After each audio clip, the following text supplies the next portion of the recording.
ஒரு வசனத்தை வாசித்து கர்த்தருடைய வார்த்தைக்கு நேராக நாம் கடந்து போவோம். உன்னத பாட்டின் புஸ்தகம் 8ஆம் அதிகாரம் 5வது வசனத்தை வாசிக்கலாம். உன்னத பாட்டின் புஸ்தகம் 8ஆம் அதிகாரம் 5வது வசனம். தன் நேசர் மேல் சார்ந்து கொண்டு வனாந்திரத்திலிருந்து வருகிற இவள் யார்? கிச்சிலி மரத்தின் கீழ் உம்மை எழுப்பினேன், அங்கே உமது தாய் உம்மை பெற்றாள், அங்கே உம்மை பெற்றவள் வேதனைப்பட்டு உம்மை பெற்றாள். சரி, நாம் கண்களை மூடி இந்த செய்திக்கு போவதற்கு முன்பதாக நாம் கண்களை மூடி சபையை ஆசீர்வதித்து நாம் ஜெபம் பண்ண போகிறோம். சர்வ வல்லமையுள்ள எங்கள் ஆண்டவரே, இந்த அருமையான நேரத்திற்காக உமக்கு ஸ்தோத்திரம். ஆண்டவரே, இந்த 12 ஆண்டு காலம் தாயின் கருவிலிருந்து உருவான முதல் நீ பாதுகாத்து வந்து உங்களுடைய ஊழியக்காரரை அழைத்து வேறு விரித்து இந்த கனமான ஊழியத்தை உண்மை உள்ளவர் என்று கருதி கொடுத்து இம்மட்டும் நீ நடத்தி கொண்டு வந்த பாதைகளுக்காக உமக்கு நன்றி ஆவியானவரே. அப்பா, நீ நடத்தி கொண்டு வந்த பாதைகள் எத்தனையோ சூழ்நிலைகள் ஆண்டவரே. கண்ணீர் நதியில் அவர் கடந்து வந்திருக்கிறாங்கப்பா, தண்ணீரை கடந்திருக்கிறாங்க ஆண்டவரே, தீயை கடந்திருக்கிறாங்க ஆண்டவரே. எல்லாவற்றுக்கும் மத்தியில் நீங்கள் ஒருத்தர் தான்ப்பா கூட இருந்தீங்க, இம்மட்டும் கொண்டு வந்திருக்கிறீங்க. இதுவரைக்கும் படிப்படியாக உயர்த்தி கொண்டே வந்திருக்கிறீங்க ஆண்டவரே. இந்த சபையை நாங்கள் இயேசுவின் நாமத்தினால ஆசீர்வதிக்கிறோம். இந்த ஆசீர்வாதம் இந்த சபையின் மேலும் விசுவாசிகள் மேலும் ஊழியக்காரர் மேலும் அவருடைய குடும்பத்தின் மேலும் தங்கியிருப்பதாக.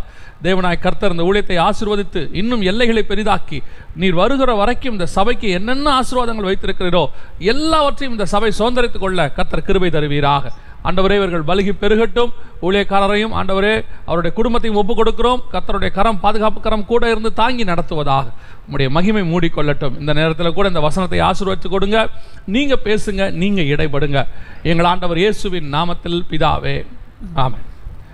உன்னத பாட்டின் புஸ்தகம் 8ஆம் அதிகாரம் 5வது வசனத்திலே வனாந்திரத்தில் நேசர் மேல் சாய்ந்து கொண்டு வருகிற இவள் யார் என்று சொல்லப்பட்டிருக்கு. இந்த உன்னத பாட்டில் 2 பேர் வனாந்தரத்தில் வராங்க. 3ஆம் அதிகாரத்தில் நீங்கள் வாசித்து பார்த்தீங்கன்னா இயேசு கிறிஸ்து வனாந்தரத்தில் வரார், அதாவது நிழலாட்டமாக. அங்கே நேசர் வருகிறார், இந்த இடத்துல மணவாட்டி வருகிறார். முதல்ல நேசர் வனாந்தரத்தில் வந்துட்டார், அதற்கு பிறகு நேசர் மேலே மணவாட்டி சாய்ந்து கொண்டு அதே வனாந்தரத்தில் அவர் வருகிறார். அப்படின்னா என்ன அர்த்தம் அப்படின்னு கேட்டிங்கன்னு சொன்னால், நமக்கு முன்பாகவே இந்த சபைக்கு போக வேண்டிய பாதையில் நேசர் கடந்து வந்து நமக்கு தேவையானதை கோடலானவைகளை செவ்வையாக்கி எல்லாம் ரெடி பண்ணி வச்சிருக்கிறார். இப்போ நம்ம அவருடைய மார்பில் சாய்ந்து கொண்டு போகிறோம். இந்த சபையும் அப்படித்தான். நான் எப்பவும் சொல்லுகிறது ஒரு காரியம் உண்டு, என்னவென்று சொன்னால், கர்த்தர் நமக்கு நியமித்திருக்கிறது வனாந்தரத்தின் பாதை தான். வனாந்தரத்தின் பாதையில் நமக்கு ஆசீர்வாதத்தை கர்த்தர் நியமிச்சிருக்கிறார். நாம் சொகுசாக அல்லது பயங்கர ஆடம்பரமாக லக்ஸூரியஸாக வாழ்வதற்காக கர்த்தர் இந்த பூமியில் நம்மளை அழைக்கவில்லை. ஸ்பிரிச்சுவலாக, சிம்பிளிசிட்டியாக கர்த்தர் விரும்புகிற வாழ்க்கையை வாழ்றது தான் கர்த்தர் நம்மளை அழைச்சிருக்கிறார். ஒரு சிலர் சொல்கிறாங்க, இல்லை ஆண்டவர் நம்மளை செழிப்பாக ப்ராஸ்பரிட்டியாக, அது அவங்களுடைய டாக்டரின்ஸ், நம்ம எங்கேயும் நம்ம நுழைய வேண்டாம். நமக்கு ஆண்டவர் நியமித்திருக்கிற பாதை, நமக்கு தெரிந்து கொண்ட பாதை, நம்மை முன்குறித்த பாதை, அழைத்து கொண்டு போகிற பாதையில் நம்ம போகிறோம். இன்றைக்கி என்ன பார்க்க போகிறோம்னு சொன்னால், வனாந்தரத்தில் சாய்ந்து கொண்டு வருகிற எவள் யார்? இந்த சபையானது வனாந்தரத்தின் பாதையில் கடந்து போகும். கடந்து போய் கொண்டிருந்தது, கடந்து வந்தது, இது வரைக்கும் வந்ததும் அப்படி தான் வந்தது. அது கடந்து போய் கொண்டிருக்கிற பாதையும் அதான். பொதுவாக இந்த வனாந்தரம் என்றால் என்ன அப்படின்னா, நிறைய பேர் இந்த வனாந்தரத்தை எப்படி எடுத்துக்கிறாங்க அப்படின்னு கேட்டால், அது உபத்திரவமா, பிரச்சனையா, போராட்டமா, ஐயோ வனாந்தரம் வனாந்தரம் இல்லை. வனாந்தரம் என்பது தேவன் பழக்குவிக்கிற இடம். வனாந்தரம் என்பது தேவன் உருவாக்குற இடம். வனாந்தரம் என்பது தேவன் அற்புதங்களை செய்கிற இடம். நீங்கள் பாருங்கள், இயேசுவை ஞானஸ்தானம் எடுத்தோன்னா வனாந்தரத்துக்கு கூட்டிகிட்டு போயிடுவார். யோவான் ஸ்நானகன் வனாந்தரத்தில் இருந்தார். யோவான் வனாந்தரத்துக்கு அழைத்து கொண்டு போகப்பட்டார். இஸ்ரவேலர்கள் வனாந்தரத்தில் நடத்தப்பட்டார்கள். யோசேப்பு வனாந்தரத்திற்கு போனார். வனாந்தரத்துக்கு போகாத பரிசுத்தவான்களும் உயர்த்தப்பட்டவர்களும் பைபிளில் கிடையாது. எத்தனை பேர், ஏன் ஆபிரகாம்லேருந்து ஈசாக்லேருந்து யாக்கோப்லேருந்து எல்லாம் வனாந்தரத்துக்கு போவாங்க. அந்த வனாந்தரம் என்பது என்னன்னா, தேவ பிள்ளைகளை உருவாக்கி கர்த்தர் சந்திக்கிற இடம். நிறைய இடத்துல வனாந்தரத்தில் தான் கர்த்தர் சந்திப்பார் தேவ ஜனங்கள். அப்போது வனாந்தரம் என்பது யாருக்கு ஆபத்தான இடம் அப்படின்னு கேட்டிங்கன்னு சொன்னால், தேவனை அறியாதவர்களுக்கு. நான் இன்னும் ஒரு படி மேலே போய் சொல்லுவேன், தேவனை அறியாத இஸ்மவேலை கூட வனாந்தரத்தில் அவர் பாதுகாத்தாருன்னு தான் இருக்குது. அவனுக்கு ஜீவ தண்ணீர், அந்த இடத்துல ஒரு தண்ணீரை கொடுத்து அவன் ஜீவனை பாதுகாத்தார்னு இருக்குது. அதனால் வனாந்தரம் என்பது நமக்கு போதிக்கப்பட்டபடி ஐயோ பயங்கரமான இடம் இல்லை. வனாந்தரம் என்பது கஷ்டமான பாதை. அவைகளுக்கு நடுவில் தகப்பன் தன் பிள்ளையை சுமந்து கொண்டு வருவது போல தேவனாய் கர்த்தர் வருவார். அதுதான் வனாந்தரம். ஆனால் இந்த இடத்துல வசனம் சொல்லுது, சபை மணவாட்டி தன் நேசர் மேலே வனாந்தரத்தில் சாய்ந்து கொண்டு வருகிறாள். அப்போது இந்த வனாந்தரத்தின் பாதையில் தான் நேசர் வராரு, தன் மணவாட்டியும் அந்த பாதையில் தான் நடத்துகிறார். ஆனால் அவளுக்கு இருக்கிற ஒரு ஆறுதல் என்னவென்று சொன்னால், தன் நேசர் மேல் சாய்ந்து கொள்ளுகிறார். நீங்கள் பொதுவாக சில நேரத்தில் பாருங்கள், நம்ம யாரோடையாவது பேசிக்கிட்டே போனோம், நமக்கு பிடிச்சமானவங்களோட பேசிக்கிட்டே போனோம்னு பார்த்தீங்கன்னா நம்ம கடந்து போன பாதையே தெரியாது. ஐயோ நம்ம இந்த இடத்துல ஒன்று பார்க்கணும்னு நினச்சா விட்டுட்டேன், பஸ் ஸ்டாண்டை விட்டுட்டேன், அந்த இடத்துல இறங்கணும், தாண்டி ஏன் பேசின அந்த சுவாரஸ்யத்தில், பேசுகிறவங்க கூட இருக்கக்கூடிய நெருக்கம், பேசுகிறவங்க கூட இருக்கிற அந்த விருப்பம், அதன் நிலைவாக நாம் அந்த பாதையினுடைய அந்த கஷ்டத்தை நம்ம உணரவே மாட்டோம். காரணம் என்னென்னா, அவங்க கூட இருக்கிறவங்கள பொறுத்து. அதே மாதிரி தான் நேசர் மேலே சாய்ந்து கொண்டு வந்தால் வனாந்திரம் வனாந்திரமாகவே இருக்காது. இயேசுவோட நடக்கிறவனுக்கு வனாந்திரம் வனாந்திரமே கிடையாது. இயேசு எங்கே இருக்கிறாரோ அங்கே நம்ம இருந்துட்டோம்னா அது நமக்கு ஆசீர்வாதமான ஸ்தலம். இப்போது இந்த வனாந்திரத்தில் சாய்ந்து வருகிற இந்த ஸ்திரீ அல்லது இந்த மணவாட்டி, இவளை பற்றி தான் நம்ம இன்றைக்கி பார்க்க போகிறோம். குறிப்பாக இந்த சபைக்கு கொடுக்கப்படுகிற வார்த்தை இது. இந்த 12ஆம் அதிகாரம் வெளிப்படுத்தின விசேஷத்தில் ஆண்டவர் வனாந்தரத்தில் ஓடுகிறதான ஒரு ஸ்திரீயை குறித்து, சபையை குறித்து சொல்லுகிறார். இதனுடைய உண்மையான அர்த்தம் என்ன, இது ஆவிக்குரிய அர்த்தம் என்ன அப்படிலாம் நிறையா இருக்குது. 12ஆம் அதிகார ஸ்திரீயை குறித்து விளக்கம் நிறையா இருக்குது. இப்போ நம்ம அதெல்லாம் பார்க்கல. இப்போ நம்ம பார்க்க போகிறது இந்த சபைக்கான ஒரு சத்தியம், வனாந்தரத்தில் ஓடுகிறதான ஸ்திரீ. இந்த 12ஆம் அதிகாரத்தை நீங்கள் பார்த்துக்கிட்டிங்கன்னா இந்த ஸ்திரீ வனாந்தரத்திலே தான் இருக்கிற கடைசி வரைக்கும்.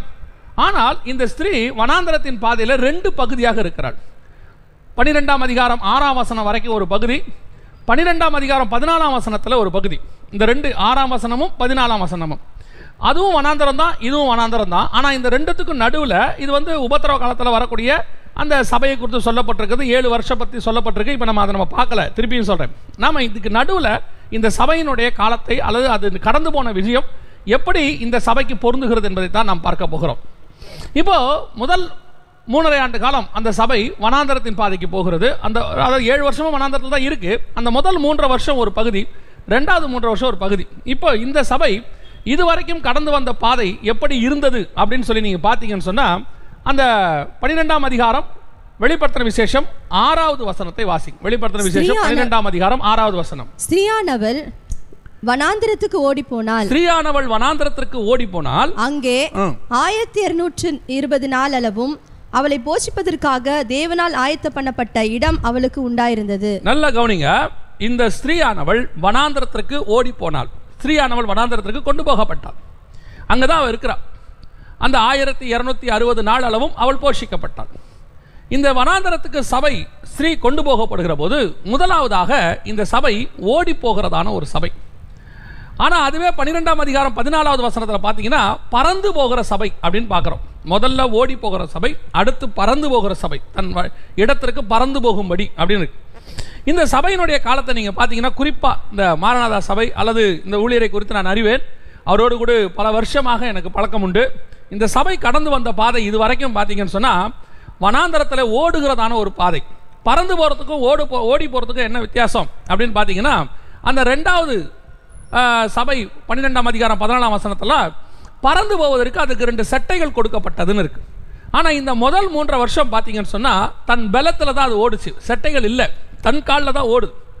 இந்த 12 வருஷமாக இந்த உபத்திரவத்தின் பாதைக்குள்ளே இவங்க ஓடின பாதை இருக்கு. இவங்க ஓடின பாதை மிக மிக கடினமான ஒரு பாதை. இவங்க இந்த சபை மட்டும் இல்லை, கர்த்தரால் அழைக்கப்பட்டு கொண்டு வரப்படுகிற சபை எல்லாமே அப்படித்தான் இருக்கும். அது உபத்திரவத்துக்கு நடுவில் தான் ஓடும். அது தன் பலத்தின் மிகுதினாலே எவ்வளோக்கு எவ்வளோ முடியுமோ அவளுக்கு கூட ஓட வைப்பார் ஆண்டவர். நீங்கள் பார்த்துருப்பீங்க, எலியா எடுத்துக்கொள்ளப்பட்டார், பறந்து போனார், இதெல்லாம் நமக்கு தெரியும். அவர் சுழல் காற்றில் எடுத்துக்கொள்ளப்பட்டார். அதுக்கு முன்பாக வனாந்தரத்தில் ஓடி போனார். அவருடைய பகுதி 2. முதல் வனாந்தரம் பேர்சபா வனாந்தரம், 1 ராஜாக்களின் புஸ்தகம் 19ஆம் அதிகாரத்தில் பேர்சபா வனாந்தரம். அந்த வனாந்தரத்தில் அவர் ஓடி போனார்னு இருக்கு. அங்கே போய் அங்கே போய் அவர் படுத்திருந்து சூரஜ் செடிக்கு கீழே இருந்து அப்புறம் இரவும் பகலும் 40 நாள் நடந்து பலனடைந்து அந்த ஆகாரத்தினாலே அவர் பலப்பட்டு அவர் திருப்பி இரவும் பகல் 40 நாள் நடந்து போகிறார். இது ஒரு காலம். 2வது தமஸ்கு வனாந்தரம் 13, 14, 15 வசனத்தில் தமஸ்கு வனாந்தரம். அந்த வனாந்தரத்தில் பார்த்தீங்கன்னா அவர் ஆசீர்வதிக்கிறவராக மாறி அதற்கு பிறகு 2 ராஜாக்கள் 2ஆம் அதிகாரத்தில் அவர் எடுத்துக்கொள்ளப்படுகிறார். நம்ம பார்த்தோம். அப்போது வேதத்தின்படி முதலாவது நீங்கள் வனாந்தரத்தின் பாதையில் ஓட வேண்டியது அவசியமாக இருக்கிறது. இந்த வனாந்தரத்தின் பாதை என்றால் கொஞ்சம் கடினமாகத்தான் இருக்கும். ஆனால் அவைகளுக்கு நடுவில் கர்த்தருடைய பலன் இருக்கும் கண்டிப்பாக. இந்த ஸ்திரீயானவள் சபையானது முதலாக ஆரம்பத்திலிருந்து இந்த ஒரு ஊழியத்தை ஸ்தாபித்து இந்த 12 ஆண்டு காலம் கொண்டு வரணும் அப்படின்னா இந்த சபை ஓடினதை கொஞ்சம் திரும்பி பார்க்கணும். நிறைய பேருக்கு இன்னைக்கு இருக்கிற இந்த சபையோடைய இதுதான் தெரியும். இவங்க இப்போ எப்படி இருக்கிறாங்க உள்ள இந்த சபைக்குள்ளே பார்த்தீங்கன்னு சொன்னால் ஒரு பெரிய சபை, எல்லா இன்ஸ்ட்ருமெண்ட்டும் இருக்குது, பாஸ்டர் வெளியே வண்டியில் போறாரு வராரு எல்லாம் தெரியும். ஆனால் ஆரம்பித்த பாதை ஒன்று இருக்கிறது. இந்த 12 ஆண்டுகளுக்கு முன்பாக இருக்கக்கூடியதான அந்த ஃபர்ஸ்ட் பார்ட், அவர்கள் கடந்து போன பாதை, வனாந்தரத்தில் ஓடுகிற பாதை, அவளை போஷிக்கத்தக்கதாக ஆண்டவர் அந்த வசனம் சொல்லுது. அவளை போஷிக்கத்தக்கதாக அப்படின்னா என்ன அர்த்தம்? ஆகாரத்தை கூட தேவனை பார்த்து வாழக்கூடிய ஒரு நிலைமை, ஆகாரத்திற்கு கூட வழி இல்லாத ஒரு நிலைமை. நான் இதை சொல்வதற்கு நான் வெட்கப்படவே இல்லை. இந்த சபைக்கு மட்டும் இல்லை, என் ஊழியத்தை நான் அப்படிதான் சொல்வேன். உண்மையாக கர்த்தரால் அழைக்கப்பட்டு ஆரம்பிக்கிற ஒவ்வொருத்தருடைய நிலைமையும் அப்படித்தான் இருக்கும். அவர்கள் அந்த சோதிக்கப்படுகிற காலம், அவர்கள் வனாந்தரத்தை கடக்கிற பாலம், அந்த பாதையில் கடந்து வரும்போது ஒரு சில நேரங்களில் இயேசுநாதருக்கு பசி உண்டாயிற்று. அப்போ அவருக்கு சாப்பிட்றதுக்கு ஒன்றும் இல்லை. பிசாசு அவன் சொல்கிறான், கல்லுகளை அப்பமாக்கி புசி. அந்த நேரத்தில் பிசாசு சொல்கிறத சாப்பிட முடியாது. இயேசு சொல்கிறாரு, தேவனுடைய வார்த்தையினாலே பிழைப்பேன். உண்மை.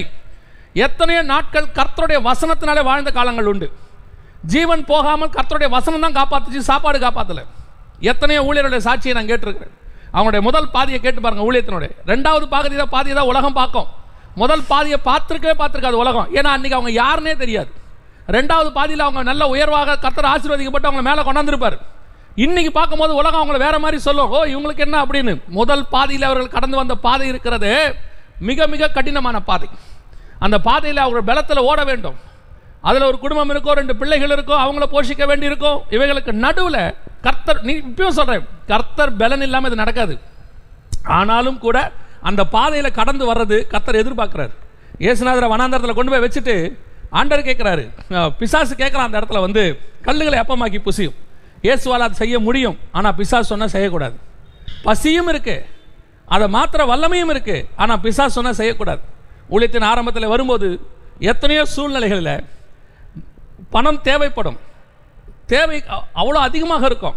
அந்த நேரத்தில் கர்த்தருக்கு விரோதமாய் நடக்கக்கூடிய வழிகள் எத்தனையோ இருக்கும். அதில் போனால் காசும் கிடைக்கும். ஆனாலும் ஆண்டவர் சொல்வார், அதில் நீ போகக்கூடாது. பணம் கிடைக்கிற வழியை வேணான்னு விடுறது இருக்குது பாருங்க, தேவை உள்ள போது. அதுதான் இயேசு செய்தது. அந்த பாதையை தான் கடந்து வந்தது. பல நேரங்களில் ஊழியத்தின் ஆரம்பத்தில் வரும்போது, நான் இப்படி சொல்கிறதுனால ஒரு சில ஹர்ட் ஆகாதீங்க, நான் என் வாழ்க்கையில் நடந்ததை சொல்கிறேன். சில நேரத்தில் ஊழியத்தின் பாதையில் வரும்போது சில கொஞ்சம் வசதி படைத்தவர்கள் சபைக்கு வரும்போது அவர்கள் நம்மளை டேக் ஓவர் பண்ண பார்ப்பாங்க. நம்மளுடைய கஷ்டத்தை டேக் ஓவர் பண்ணி பார்த்து, அது என்னவோ ஊழியரும் ஊழியக்காரருடைய குடும்பமும் தனக்கு அடிமை மாதிரி நடத்த பார்ப்பாங்க. அவங்க வந்து அவங்க உட்கார்ற விதமே வேறு மாதிரி இருக்கும். இப்போ அவங்களுக்கு பிரசங்கம் பண்ணும்போதும் மற்றவங்களுக்கு பிரசங்கம் பண்ணும்போதும் டிஃப்ரெண்ட்டாக பிரசங்கம் பண்ண வேண்டியிருக்கும். சில நேரத்தில் அப்படி தங்களுடைய அத்தாரிட்டியை இழந்து போன ஊழியர்கள் எத்தனையோ பேர் இருக்கிறாங்க. அந்த நேரத்தில் கூட பணக்காரனுக்கும் ஏழைக்கும் ஒரே மாதிரி ஊழியத்தை செய்து, ஒரே வசனத்தை கொடுத்து, பணக்காரன் சபையில் தப்பு செஞ்சால் தப்பு தான், வசதி படைத்தவன் சபையில் தப்பு செஞ்சால் தப்பு தான், அவனுக்காக வசனம் மாறாது. நிறைய நேரங்களில் அப்படி வசனத்தை அவர்களுக்காக மாற்றி கொஞ்சம் அட்ஜஸ்ட் பண்ணி போன ஊழியர்கள் எல்லாம் இன்னைக்கு கிடையாது. ஒருவேளை அவங்க உலக பிரகாரமாக வளர்ந்துருக்கலாம், கர்த்தரிடத்தில் கிடையாது. பல நேரங்களில் வசனத்தை வசனமாக போதிக்கிறதுனால வனாந்தரத்தின் பாதையில் கஷ்டத்தை அனுபவிக்க வேண்டி வரும். வசனத்தை பேசுறதுனால எத்தனை பேர் நமக்கு விரோதமாக பேசியிருக்கிறாங்க, எத்தனை பேர் இந்த ஊழியங்களுக்கு விரோதமாக பேசுவாங்க. ஏன்? சத்தியத்தை போதித்ததுனாலே சத்ருவானோம்னு இருக்கு. அதான் உண்மை. அவர்கள் எப்படி போனாங்களாம், வனாந்தரத்தில் ஓடினாலாம் அந்த ஸ்திரீ. உங்களுக்கு தெரியுமா அந்த ஸ்திரீ அதுக்கு முன்னாடி பட்ட வேதனை என்ன? அந்த 3வது வசனம் சொல்லுது, வாசிங்க பார்ப்போம். வெளிப்படுத்தின விசேஷம் 12ஆம் அதிகாரம் 4வது வசனம் வாசிங்க. அதன் வாள் வானத்தின் நட்சத்திரங்களில் 3ல் 1 பங்கை இழுத்து அவைகளை பூமியிலே விழ தள்ளிற்று. பிரசவ வேதனைப்படுகிற அந்த ஸ்திரீ பிள்ளை பெற்றவுடனே, பிரசவ வேதனைப்படுகிற ஸ்திரீ பிள்ளை பெற்றவுடனே, ஒவ்வொரு ஆத்மாவையும் பெற்றெடுக்கிறதுக்கு பிரசவ வேதனை இருக்கு பைபிள்ல. பவுல் சொல்றாரு, நான் கர்ப்ப வேதனைப்பட்டேன். ஒரு ஊழியத்தை ஸ்தாபிச்சு ஒரு இடத்துல வந்து ஒரு சபையை உருவாக்கி அங்கே 10 ஆத்மாக்களை கொண்டு வரத்துக்குள்ள பிரசவ வேதனை எவ்வளவு கஷ்டம். அதான் எப்போதும் சொல்லுவேன், ஒரு எவாஞ்சலிஸ்ட்டு நான் வந்து ஒரு இடத்துல பிரசங்கம் பண்ணுறேன், ஒரு டீச்சிங் பண்ணுறேன், 3 நாள் பேசுகிறேன், போயிடுறேன். நிறைய ஊழியக்காரர்கள் என்ன அதில் கூட கிரிட்டிசைஸ் பண்ணுவாங்க, இவருக்கு என்ன வந்து பிரசங்கம் பண்ணிட்டு போயிட்டாரு, சபை நடத்தினா கஷ்டம். உண்மைதான், சபை நடத்துறது கஷ்டம், யாரும் இல்லைன்னு சொல்ல. அதே மாதிரி இந்த ஊழியம் பண்ணுறதும் கஷ்டம். ஒவ்வொரு ஊழியமும் ஒரு பிரச்சனை இருக்குது, ஒவ்வொரு ஊழியத்திலையும் ஒரு ஏற்றம் இருக்குது, தாழ்வு இருக்குது, எல்லாமே இருக்குது. அதனால் எந்த ஊழியமும் மேலானது, எந்த ஊழியமும் கீழானது அப்படி கிடையாது. எல்லா ஊழியமும் கனப்படுத்தப்பட வேண்டிய ஊழியம் தான். எப்பவும் நான் சொல்கிறது அதான். நான் ஒரு சபையிலேருந்து உருவாக்கி வந்திருக்கிறேன். ஒரு ஊழியர் சபையை உருவாக்குறதுக்கு அவர் படுற பாடுகளை, எத்தனையோ ஊழியங்களை ஆரம்பிக்கிற காலத்தில், சபையே இல்லாத காலத்தில் அந்த ஊழியர்களோட போய் அங்கே சுவிசேஷ ஊழியம் பண்ணி அங்கே சபை ஸ்தாபிக்கிற வரைக்கும் கூட இருந்ததுலாம் இருக்குது. எத்தனையோ எங்களுக்கு கூட இருந்த நண்பர்கள் அப்படி சபையை ஸ்தாபிக்கும் போது நாங்கள் கூட போய் ஊழியம் பண்ணி, அங்கே சபையே இல்லை, ஃபஸ்ட் அங்கே நாங்கள் போகும்போது சபையே இருக்காது, அங்கே போய் அவங்களுக்கு ஊழியம் பண்ணி அங்கே ஒரு சபை ஆரம்பிக்கிற வரைக்கும் கூட இருப்போம். அப்போ நாங்கள் பார்ப்போம், அந்த கூட அந்த ஊழியர்கள் படுற வேதனையை பார்த்துருக்குறோம். பிரசவ வேதனை, ஒரு ஆத்மாவையும் கொண்டு வந்து சேர்க்கறதுக்குள்ள பிரசவ வேதனை. முதல்ல ஒரு 2 வருஷம் 3 வருஷம் ஒரு 30 ஆத்மா 20 ஆத்மா வர்றதுக்குள்ள நான் உண்மையை தான் சொல்கிறேன், கர்த்தர் ஒருவரே அவர்களோடு கூட இருந்தார். உன் தேவனாகிய கர்த்தர் ஒருவர் உன்னோடு கூட இருந்தார். ஏன் தெரியுமா? அந்த காலத்தில் பொருளாதாரத்து பிரச்சனை இருக்கும். ஊழியம் வளர்ந்து வந்த பிறகு, அதுக்கு பிறகு கர்த்தர் நமக்கு ஆத்துமாக்களை கொடுத்த பிறகு தேவையான பொருளாதாரம் நமக்கு வந்துடும். ஆனால் ஆரம்பத்தில் அந்த ஒரு 10 ஆத்மா 20 ஆத்மா வரும்போது அவர்கள் படுகிற வேதனை இருக்கு பாருங்க, அவ்வளவு கஷ்டம். ஒவ்வொரு ஆத்மாவையும் வீட்டில் போய் சந்திக்கணும். அதில் சில வீட்டில் விடமாட்டாங்க, ஒரு சில வீட்டில் வந்து உபத்திரவப்படுத்துவாங்க, சில வீடுகளை திட்டி அனுப்புவாங்க, சில ஏரியாக்குள்ளே விடமாட்டாங்க. நான் ஒரு ஊழியரை கிராமத்தில் கேள்விப்பட்டிருக்கிறேன், எனக்கு ரொம்ப நெருங்கிய ஒரு அண்ணன் தான் கூப்பிடுவார். அவருடைய ஊழியத்தில் சொல்லுவார், அண்ணன் அந்த கிராமத்துக்குள்ளே விடவே மாட்டேங்கிறாங்கண்ணே, உள்ள போனால் அடிக்க வராங்கண்ணே பாரு. யோசித்து பாருங்கள், இது கேட்கறதுக்கு வேணால் கொஞ்சம் ஈஸியாக இருக்கும். அந்த இடத்துல இருந்து பாருங்கள், உங்கள் மனைவியை கூட்டிகிட்டு நீங்கள் போகிறீங்க ஊழியத்திற்கு, ஒரு தெருக்குள்ளே நுழையும் போது 10 பேர் சேர்ந்து உங்களை அடிக்க வரான், உங்கள் மனசு எப்படி இருக்கும்? இன்றைக்கி ஏதோ வண்டியில் போகும்போது ரோட்டில் போகும்போது ஒருத்தன் இறங்கி நம்ம குறுக்கில் வந்துட்டான்னு முறைச்ச உடனே நம்ம கோவம் வருது. மனைவி எதிரில் ஏதாவது பேசிட்டாங்கன்னா, குடும்ப எதிரில் பேசினா நம்ம கொஞ்சம் கோவம் வந்துடுது. தன் மனைவி பிள்ளைகளை அடிக்க வராங்க ஒரு இடத்துல என்னும்போது அந்த ஊழியக்காரனுடைய மனநிலை எப்படி இருக்கு? அதுதான் பிரசவ வேதனை. பிரசவ வேதனை பட்டுத்தான் ஒவ்வொரு சபையும் ஸ்தாபிக்கப்பட்டிருக்கிறது. நான் சொல்லுவேன், இந்த சபையினுடைய முதல் பகுதி இருக்குது பார்த்தீங்களா, ஒவ்வொரு சபையும் தான் அப்படித்தான். ஒரு பெரிய ஊழியர் இப்படியே பிரசங்கம் பண்ணினார். சபை ஸ்தாபிக்கப்படுறதுல ஒன்றும் அவ்வளோ ஒன்றும் கஷ்டம் கிடையாது, வேதனை கிடையாது, உபத்திரம் கிடையாது, கர்த்தரை கரெக்டாக நீங்கள் புதிச்சிங்கன்னா ரொம்ப ஈஸியாக மேலே வந்துடலான்னு. அவர் வந்து 2வது தலைமுறை ஊழியர். முதல் தலைமுறை ஊழியர் யாருன்னா அவங்க அப்பா. அப்போது அவங்க அப்பா கூட ஊழியம் பண்ண அந்த முதல் தலைமுறை ஊழியர் என்ன பண்ணாராம், அவங்க அப்பாவுக்கு ஃபோன் பண்ணி கேட்டாராம், என்னப்பா உன் பையன் டிவியில் இப்படிலாம் பேசுகிறானே, சபை ஸ்தாபிக்கிறது ரொம்ப ஈஸிங்கிறான், வேதனை இல்லை, பிரச்சனை இல்லை, கஷ்டம் இல்லைங்கிறான், உண்மைதானாப்பா அப்படின்னு கேட்ட உடனே அந்த ஒரு மூத்த போதகர், ஏறக்குறைய 90 வயசு உள்ள அந்த போதகர் சொன்னாராம், அவன் சொன்னது உண்மைதாயா, எந்த கஷ்டமும் கண்ணீரும் அவனுக்கு கிடையாது, எல்லாமே எனக்கு தான். ஏன்னா சபை ஸ்தாபிக்கப்பட்ட போது கஷ்டப்பட்டது நான் தானே, ஒவ்வொரு ஆத்மாவை சேர்த்தது நான் தானே, அதை கொண்டு வந்து போயிடக்கூடாதுன்னு பிரசவ வேதனைப்பட்டது நான் தானே. 2 ஆத்மா வரும், அதில் 1 போயிடும், 1 வரும். ஒரு ஊழியக்காரர் 10 வருஷமாக ஊழியம் பண்ணியிருக்கிறாரு, அந்த இடத்துல 2 ஆத்மா தான் வந்துச்சான். 11வது வருஷத்தில் தான் 3வது ஆத்மா வந்துச்சான். தன் குடும்பம் அந்த 2 ஆத்மாவுக்கு 10 வருஷம் ஊழியம் பண்ணியிருக்கிறார். அந்த மாதிரி பிரசவ வேதனைப்பட்ட ஊழியர்கள் எத்தனை பேர்? நான் சொல்லுவேன், ஒவ்வொரு ஊழியத்தையும், அதுவும் குறிப்பாக சபை ஊழியத்தை ஸ்தாபிக்கிறதுக்கு முன்னாடி அவர்கள் படுகிற வேதனை, அதை உருவாக்குவதற்கு அவர்கள் படுகிற வேதனை அவ்வளவு கடினம். இந்த சபையும் எனக்கு தெரியும். இவர்கள் வந்து ஆரம்பத்தில் இருந்து அவங்க அந்த தெருவில் நின்று ட்ராக்ஸ் கொடுத்து, அதுக்கு பிறகு அந்த சின்ன குடிசைக்குள்ளே கொண்டு வந்து, அந்த குடிசைக்கு பிறகு இந்த ஸ்தலத்துக்கு வந்து அவர்கள் பட்ட காரியங்கள், அவர்கள் பட்ட பாடுகள், கண்ணீர்கள் எல்லாவற்றையும் கர்த்தர் அறிந்திருக்கிறார். ஒவ்வொரு ஆத்மாவை கொண்டு வந்து சேர்க்கறதுக்கு அவ்வளோ பிரசவ வேதனை. ஒரு ஆத்மா வருமா வராதா, இன்னைக்கு வரான்னு சொல்லி வராமல் போயிடுவாங்க, எதிர்பார்த்து உட்காந்துருப்போம், இன்னைக்கு புதுசாக ஒருத்தர் வந்துருவாங்க அப்படின்னு, வரமாட்டாங்க. திடீர்னு பார்த்தீங்கன்னா நம்ம எதிர்பார்க்காத நேரத்தில் அவங்க உள்ளே வருவாங்க. அதான் வசனம் சொல்லுது, ஸ்திரீயானவள் பிரசவ வேதனைப்படுகிற. அதை விட கொடுமை என்ன தெரியுமா? அதுக்கு அடுத்த வார்த்தை தான் அதை விட கொடுமை. அந்த வசனத்தை வாசிங்க, 12ஆம் அதிகாரம் 4வது வசனத்தை வாசிங்க பார்ப்போம். 3 ஒரு பங்கை இழுத்து அவைகளை பூமியிலே விழ தள்ளிற்று. பிரசவ வேதனைப்படுகிற அந்த ஸ்திரீ பிள்ளை பெற்றவுடனே அவளுடைய பிள்ளையை பட்சித்து போடும்படிக்கு அந்த வலு சர்ப்பம் அவளுக்கு முன்பாக நின்றது. கஷ்டப்பட்டு 10 ஆத்மாவை சேர்த்து வச்சிருப்போம், கஷ்டப்பட்டு 5 ஆத்மாவை சேர்த்து வச்சிருப்போம். திடீர்னு யாராவது பட்சித்து போட்டு போயிடுவாங்க, திடீர்னு யாராவது கூட்டிகிட்டு போயிடுவாங்க. ஒரு 10 ஆத்மாவா 20 ஆத்மாவா சபையை சேர்ப்போம், திடீர்னு 4 பேர் கூட்டிகிட்டு போயிடுவாங்க, 4 ஆத்மா போயிடும். அந்த சபையில் அப்படி பண்ணுறாங்க, அங்கே போகிறோம், அந்த சபையில் சாப்பாடு போடுறாங்க, அந்த சபையில் ஃப்ரீயாக பைபிள் கொடுக்குறாங்க, அங்கே போக வர காசு கொடுக்குறாங்க, அங்கே பஸ் வச்சு கூட்டிகிட்டு போகிறாங்க, அங்கே வேன் வச்சு கூட்டிகிட்டு போகிறாங்க, அவங்க பெரிய சபை, போனாலே சபை கிராண்டாக இருக்குது. ஆமாம், ஒவ்வொரு சபையும் ஆரம்பிக்கும் போது குடிசையில் தான் ஆரம்பிக்கப்பட்டது. இன்றைக்கி பெரிய பெரிய சபையாக இருக்கிறது எல்லாமே ஒரு காலத்தில் குடிசையாக தான் இருந்துச்சு. அந்த குடிசையில் இருந்து தான் இவ்வளோ பெரிய சபைகளாக உருவாகிருக்கு. ஆனால் இன்றைக்கி அந்த மேலே கட்டடத்தில் உட்காந்துக்கிட்டு குடிசையில் இருக்கிற சபையை பார்க்கும்போது கேவலமாக தெரியுது. அவன் வச்சிருக்கிற 10 ஆத்மாவை பட்சித்து போடுறீங்க, திருடிக்கிட்டு போகிறீங்க. அதான் உண்மை, திருடிக்கிட்டு போகிறீங்க. அவன் ஒரு 20 ஆத்மா வச்சிருக்கிறான், 30 ஆத்மா வச்சிருக்கிறான், திருடிட்டு போகிறீங்க. எவ்வளோ வேதனையாக இருக்கும் யோசிச்சு பாருங்க. அவன் நடந்து போய் அங்கங்கே ஒரு தெருவாக போய் வீடு வீடாக சந்தித்து ட்ராக்ஸ் கொடுத்து 2 ஆத்மா வரும். அதை ரொம்ப நோகாமல் ஒரு இடத்துக்கு ரெப்ரசன்டேட்டிவ் மாதிரி ஆட்களை வச்சு அங்கங்கேருந்து வேனை வச்சு கூட்டிகிட்டு போகிறீங்க. கொஞ்சம் யோசிச்சு பாருங்க, உன் வீட்டு பிள்ளைய எவனா தூக்கிட்டு போன உங்களுக்கு எவ்வளோ கஷ்டமாக இருக்கும். நான் ஒரு ஆத்மா இன்னொரு சபைக்கு போகிறத நான் எப்பவுமே குற்றமாக சொல்கிறது கிடையாது.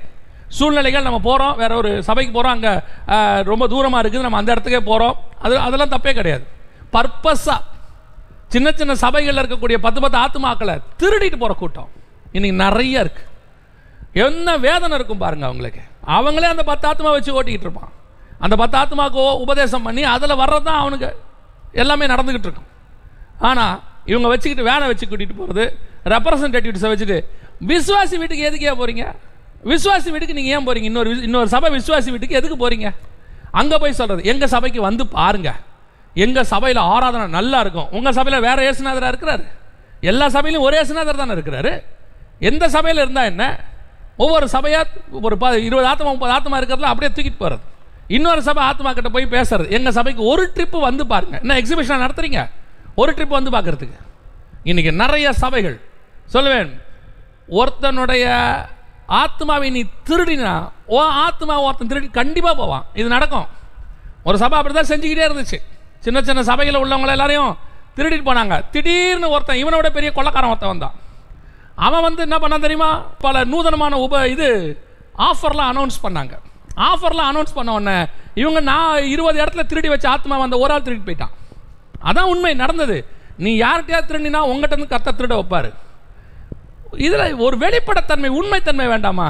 ஒரு ஒரு ஒரு ஒரு சபையிலேருந்து இன்னொரு சபைக்கு ஒரு ஆத்மா அதுவாக வருது வேற. அங்கே எனக்கு செய்தி கிடைக்கல, அந்த இடத்துல எனக்கு வந்துட்டு என் ஆத்மாவுக்கு தேவையானது கிடைக்கல, பாஸ்டர் நான் உங்கள் சபைக்கு வரேன்னு வந்து கேட்டால் நீங்கள் ஏற்றுக்கொள்வது இல்லை, எந்த தப்புமே கிடையாது.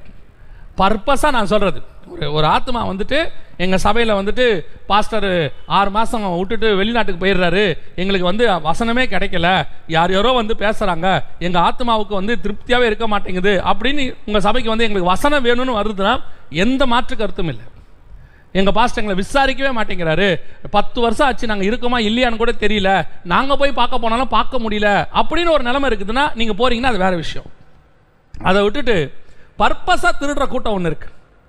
அவனே பிள்ளை பெற்று வச்சிருக்கிறான், பிரசவ வேதனைப்பட்டு 5, 10, 20, 30ன்னு வச்சிருக்கான். அப்படியே அள்ளிக்கிட்டு போகிறது. மொத்தமாக ஒரு இடத்துல வச்சு நாங்கள் எல்லாரும் 15,000 பேரை உன்னால் போஷிக்கவே முடியாது. 15,000 பேருக்கு எப்படி போஷிப்பீங்க? தனித்தனியாக போய் உங்களால் பார்க்க முடியுமா? உடனே என்ன பண்ணுவீங்க? ரெப்ரசன்டேட்டிவ்ஸை வச்சு பார்க்குறீங்க. அது வேறு விஷயம், அதெல்லாம் உங்கள் இஷ்டம். ஆத்மாக்களை திருடாதீங்க, அவ்வளோதான் முக்கியம். இங்கே பிரசவ வேதனைப்பட்டு அவன் 10 ஆத்மா 20 ஆத்மா சம்பாரிச்சு வச்சிருக்கிற எத்தனை ஊழியக்காரர்கள் வேதனைப்படுறாங்க தெரியுமா? இது ஒரு ஊழியம். இணைந்து எல்லாரும் சேர்ந்து தேவ ராஜ்யத்தை கட்ட வேண்டியது இருக்குது. இன்னைக்கு இதுகளுக்குள்ளேயே இவ்வளோ குழப்பம், இவ்வளோ பிரச்சனைகள். அதான் வசனம் சொல்லுது, ஸ்ரீயானவள் பிரசவ வேதனைப்பட்டு பிள்ளை பெறும்போது பட்சிக்கும்படி ஒரு கூட்டம் வந்து நின்றுச்சான், திருடிட்டு போகிறதுக்கு ஒரு கூட்டம் வந்து நின்றுச்சான். அதான் அவ சொல்கிறா, அந்த பிள்ளையை கர்த்தர் எடுத்துக்கொண்டார். அந்த சபை எடுத்துக்கொள்ளப்படுகிற சபை. பிரசவ வேதனைப்பட்டு நீ உண்மையாய் ஊழியம் செய்கிற உன்னுடைய ஊழியத்தை கர்த்தர் பார்த்துக்கிட்டே இருக்கிறார். உன் கண்ணீரை கர்த்தர் பார்த்துக்கிட்டே இருக்கிறார். உங்கள் உபத்திரவத்தை கர்த்தர் பார்க்குறார். நீ ஓடுற ஓட்டத்தை பார்க்குறார். எலியா ஓடுற ஓட்டத்தை பார்த்தார். வனாந்தரத்தில் யோசேப்பு பட்ட பாடுகளை பார்த்தார். எந்த ஒரு உன்னுடைய பாடுகளும் உன் கண்ணீரும் விருதா கிடையாது. அதான் வசனம் சொல்லுது, கண்ணீரோடு கூட விதைத்தவர்கள் கம்பீரமாய் அறுப்பார்கள். யாருடைய கண்ணீரும் நீங்கள் பட்ட பாடுகளும் ஊழியத்தின் பாதையில் நீங்கள் கடந்து வந்த போது நீங்கள் சந்தித்ததான பிரச்சனைகள் எது ஒன்றுமே விருதா கிடையாது. இவைகளுக்கான பதில் பின்னால் வந்து கொண்டிருக்கிறது. ஆண்டவர் வந்து அநீதி உள்ள தேவன் கிடையாது மறக்கிறதுக்கு. இந்த 12 ஆண்டு காலம் இந்த சபை பட்ட பாடுகள், இதே மாதிரி தான் ஒவ்வொரு சபையும் பட்ட பாடுகள். உபத்திரவத்தின் மத்தியில் ஒரு ஊழியரை நான் அறிவேன் வெளிநாட்டில். இந்த ஊழியர் வந்து இன்னைக்கு கர்த்தர் அவர் ஆசீர்வச்சிருக்கிறார், ரொம்ப சந்தோஷம். அந்த ஊழியர் அவருடைய சாட்சியை சொன்னபோது இருதயம் உடஞ்சிருச்சு. அவர் சொன்னார், இந்த வெளிநாட்டுக்கு நான் எப்படி வந்தேன் தெரியுமா பாஸ்டர்? எங்கள் தேசத்தில் யுத்தத்தில் எல்லாரும் செத்து போனாங்க. நாங்கள் இந்த இடத்துக்கு வர்றதுக்குள்ள எங்கள் உயிர் இருக்குமா இருக்காதானே தெரியாது. நாங்கள் அப்படித்தான் இந்த தேசத்துக்கு வந்தோம். எங்கள் பிள்ளைகளை பார்க்க முடியாது. கடைசியில் கர்த்தருடைய கிருபையில் நாங்கள் குடும்பமாக சந்தித்தோம், ஆண்டவரை ஏற்றுக்கொண்டோம். இன்றைக்கி கர்த்தர் எங்களை ஆசீர்வச்சிருக்கிறாரு. அதனால் நாங்கள் இன்றைக்கி ஒரு ஊழியத்தை செய்கிறோம், கர்த்தருக்கென்று ஊழியம் செய்கிறோம். கர்த்தர் எங்களை ஆசீர்வச்சிருக்கோம். உண்மை, அன்றைக்கி அவங்க பட்ட அத்தனை பாடுகளையும் கர்த்தர் பார்த்துருக்கிறார். இன்றைக்கி நம்ம போய் பார்க்குறோம் வெளிநாடுகளெல்லாம், அவங்களாம் நல்ல ஆசீர்வாதமாக இருக்கிறாங்கன்னா உண்மை. ஏன்? அவர்கள் அதற்கு ஒரு விலைக்கிரயம் செய்திருக்கிறார்கள். வனாந்தரத்தில் ஓடி இருக்கிறார்கள். அவங்க பலன் எவ்வளோ முடியுமோ அவ்வளோ தூரம் ஓடி இருக்கிறார்கள், உபத்திரப்பட்டிருக்கிறாங்க. வெளிநாட்டில் ஊழியம் பண்ணுறதுனால மட்டும் அவங்க கஷ்டம் அனுபவிச்சிருக்க மாட்டாங்கல்ல. நான் சொல்கிறது முதல் தலைமுறையை, ஃபஸ்ட்டு பயனீர், இந்த சபையை ஸ்தாபித்தவர்கள், அவர்கள் பட்ட பாடுகள். அதான் வேதம் சொல்லுகிறது, ஸ்ரீயானவள் வனாந்தரத்தில் ஓடி போனாள். ஆனாலும் அந்த ஓடி போன ஸ்திரீக்கு போஷிக்கத்தக்கதாக அவைகளுக்கு நடுவில் கர்த்தர் ஒரு போஷிப்பை உண்டாக்கினார். எனக்கு ரொம்ப ஆச்சரியங்க. நான் இந்த ஊழியத்துக்கு வரும்போது என்ன வச்சு நான் சொல்கிறேன், இந்த ஊழியத்துக்கு நான் வரும்போது ஒரு ஏடாகூடமான பொருத்தனையை பண்ணிட்டு வந்தேன். நான் அப்படி தான் சொல்லுவேன், அது ஒரு ஏடாகூடமான பொருத்தனை. என்ன பொருத்தனை தெரியுமா? நான் வேலையை விட்டுட்டு எழுதி கொடுத்துட்டு வரும்போது இந்த ஊழியத்துக்கு வந்திருக்கிறேன். நான் யாருக்கிட்டையும் போய் ஊழியம் கேட்க மாட்டேன், நான் வீட்டில் தான் இருப்பேன், என்ன அவங்க ஊழியத்துக்கு கூப்பிடணும், நீங்கள் தான் எனக்கு ஆஃபரிங் கொடுக்கணும், நீ யாருக்கிட்டையும் போய் ஆஃபரிங்கும் கேட்க மாட்டேன், அது நீங்களாக கொடுக்கணும் அப்படின்னு ஒரு பொருத்தனை பண்ணி வீட்டில் உட்காந்தேன். 11 மாதம் ஒரு ஊழியம் கிடையாது. ஆனால் அந்த 11 மாதமும் கர்த்தர் போஷித்தார், கர்த்தர் நடத்தினார், என் குடும்பத்தை நடத்தினார். அந்த போஷிப்பதற்கு அவர் வல்லமையுள்ளவராக. கடைசியில் இந்த இப்படி ஒரு பொருத்தனை யாராவது பண்ணுவாங்களா பார்த்தீங்கன்னா, நான் பண்ணியிருந்தேன். அந்த பொருத்தனையை, இந்த மதியனமான காரியத்தை கர்த்தர் பொறுத்து ஆசீர்வதித்து அவரே ஊழியக்காரங்களை கொண்டு வந்து ஊழியத்தை ஏற்படுத்தி கொடுத்து அவரே ஆஃபரிங் கொடுத்து இந்த 16 ஆண்டு காலம் ஊழியத்தை நடத்தியிருக்கிறார். இது வரைக்கும் நான் சொல்லுவேன், அவர் வனாந்தரத்தில் என்னை போஷித்து கொண்டு வந்திருக்கிறார். ஒரு நாளும் நாங்கள் குறைவுபட்டதே கிடையாது. அதுதான் உண்மை. எவ்வளோ வனாந்தரத்தில் நீங்கள் ஓடினீங்கனாலும் உங்களை போஷிப்பதற்கு ஒரு தேவன் வனாந்தரத்தில் இருக்கிறார். இந்த 12 ஆண்டு காலம் இந்த சபையை அப்படி தான் நடத்தியிருக்கிறார். வனாந்தரத்துக்களை போஷித்து கொண்டு வந்தார். கொஞ்சம் யோசிச்சு பாருங்கள், எத்தனையோ நாள் உங்களுடைய பாத்திரத்தில் சாப்பாடு இல்லாமல் இருந்திருக்கும், எங்கேருந்து சாப்பாடு வந்துச்சுன்னே தெரியாது, ஆனால் வந்திருக்கும். எத்தனையோ நாள் நம்முடைய வீட்டுக்குள்ளே அரிசி இருக்காது, சமைக்கிறதுக்கு ஒன்றும் இருக்காது, என்ன பண்ணுவோன்னு தெரியாது, பர்ஸில் பணம் இருக்காது, என்ன பண்ணுவோன்னு யோசிச்சுக்கிட்டே இருந்திருப்போம். அற்புதமாயும் அதிசயமாயும் கர்த்தர் நடத்தியிருப்பார். சம்பந்தமே இல்லாமல் ஒரு சாட்சியை நான் கேள்விப்பட்டேன், ஆச்சரியமாக இருந்துச்சு. அந்த சகோதரி இன்னும் இருக்கிறாங்க.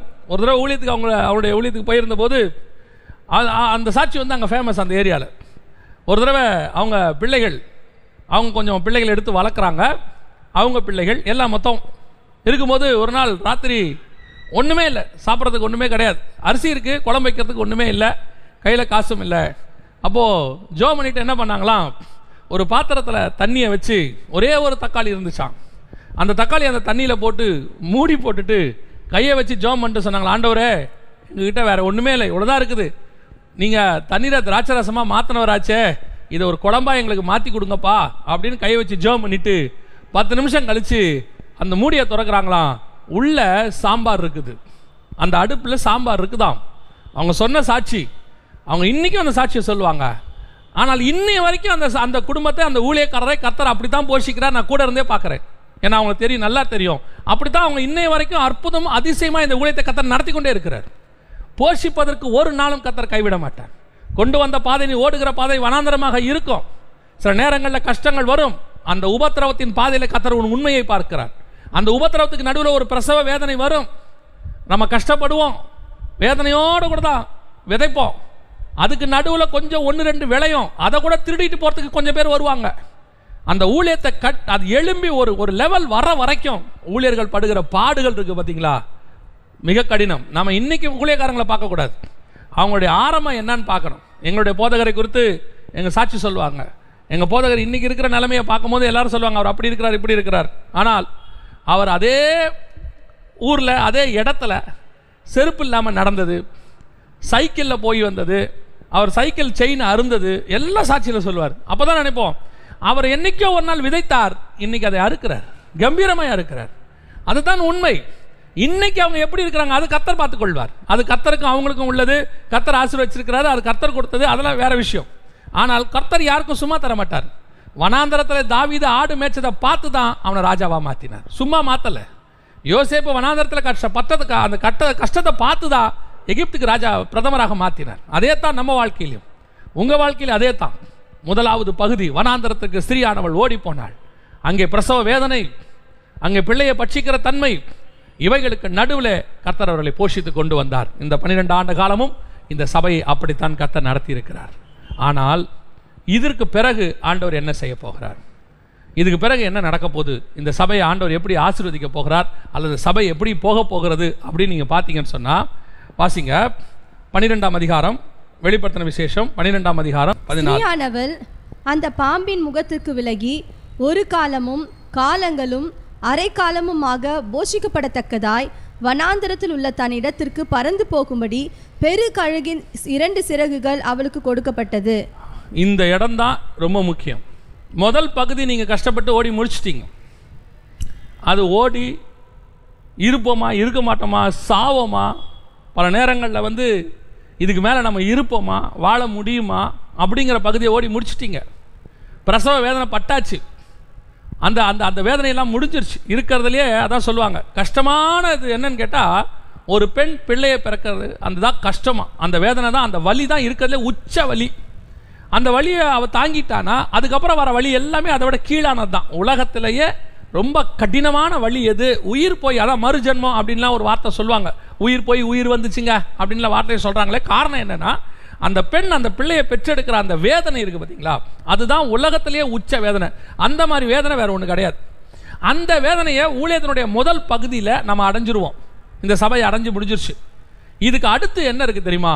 ஸ்ரீயானவள் தனக்கு நியமிக்கப்பட்ட இடத்திற்கு, அந்த வசனம் அழகாக சொல்லுது, வனாந்தரத்தில் உள்ள தன் இடத்திற்கு போகும்படி. அப்போ கர்த்தர் என்ன பண்ண போறாரு? இடம் உண்டாக்குவார். முதல்ல ஈசாக்கு அவன் நீங்கள் பார்த்தீங்கன்னு சொன்னால் முதல் துறவு தோன்றாரு, அந்த துறவை தூத்து போட்டாங்க.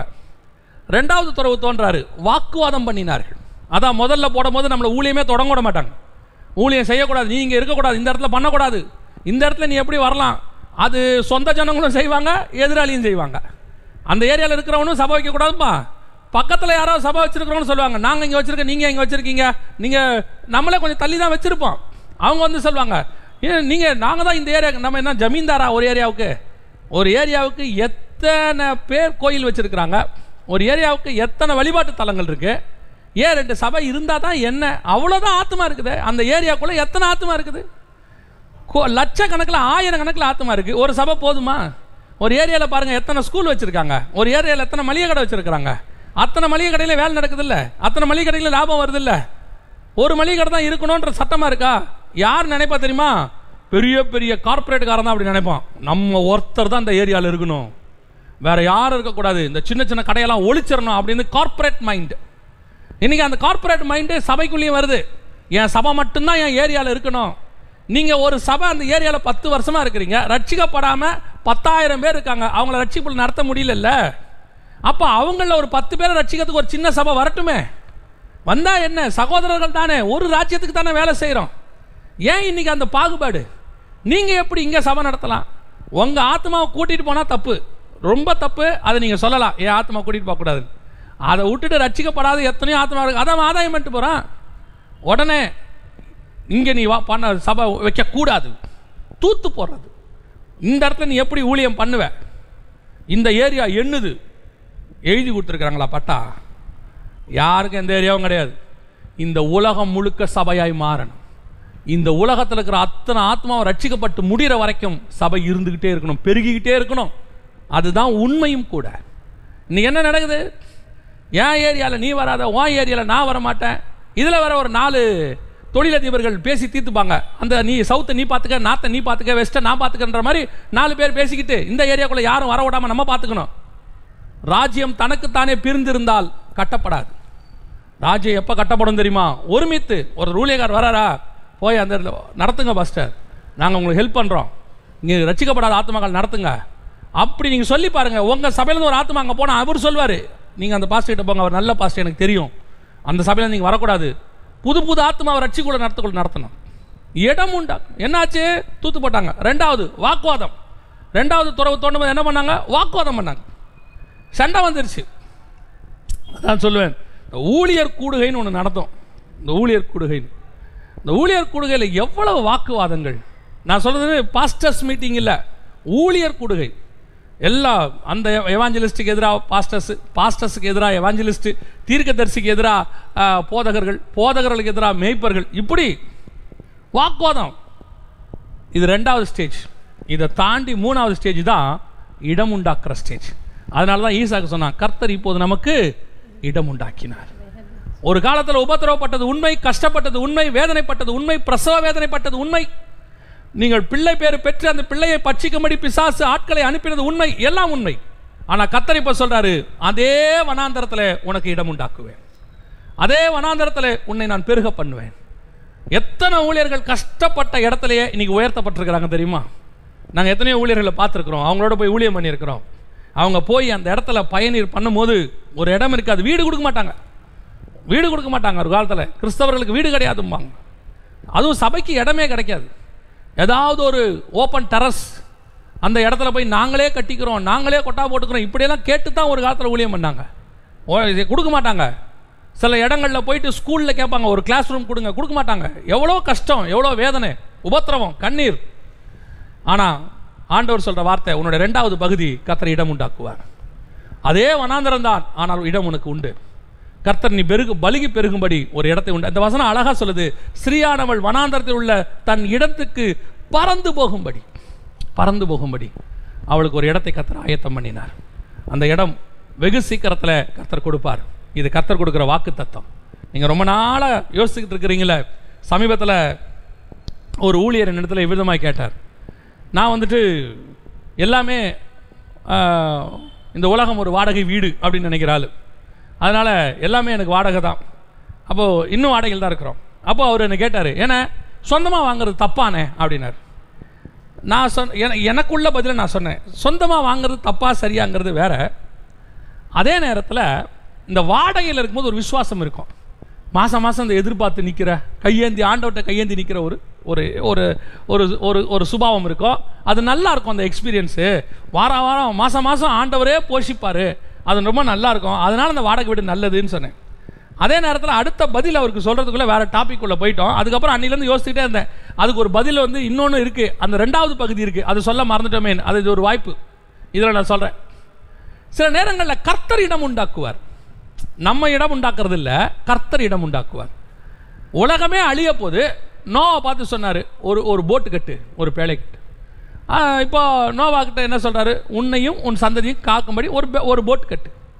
இப்போ நோவா வந்து நீதியை பிரசங்கிக்கிறார். என்ன பிரசங்கிக்கிறார்? உலகம் அழிய போகிறது, உலகம் வந்து இதோட முடிய போகிறது. அப்போ நோவா கிட்ட என்ன கேட்டிருப்பாங்க, ஏன்பா உலகம் அழிய போகுது, பரலோகத்துக்கு போக போகிறோம், கர்த்தர் வர போகிறாரு, நியாயம் தீர்க்க போகிறாரு, எல்லாம் சேர்த்தானே, நீ மட்டும் ஏன்டா போட்டு கட்டுற? உனக்கு என்ன வேலை போட்டு கட்டிட்டு? ஏன் இந்த நேரத்தில் போட்டு கட்டுற? இப்படி இந்த கேள்வி வருமா இல்லையா? அந்த கேள்வி வரும். இந்த வனாந்தரத்தின் பாதையில் ஆண்டவர் சொல்கிறாரு, யார்? இஸ்ரவேல் ஜனங்களை, இவர்களுக்கு வனாந்தரத்தில் இருக்கிறாங்க, இவங்களை கொண்டு போய் காணாம பாலும் தேன் ஒரு தேசத்தில் சேர்க்கணும், அங்கே போகிற வரைக்கும் மண்ணா கொடுப்பேன், இவங்களுக்கு இந்த வனாந்தரத்தில் ஒன்றுமே கிடையாது அப்படின்னு சொல்கிறார். அதுக்கு நடுவில் ஆசரிப்பு கூடாரத்தை கட்ட சொல்கிறார். இவ்வளோ செலவு பண்ணி எதுக்கு ஆசரிப்பு கூடாரம்? இது நம்ம தான் தூக்கிட்டு சுற்றுறோம், இதுக்கு நடுவில் ஒரு கூடாரம் வேணுமா?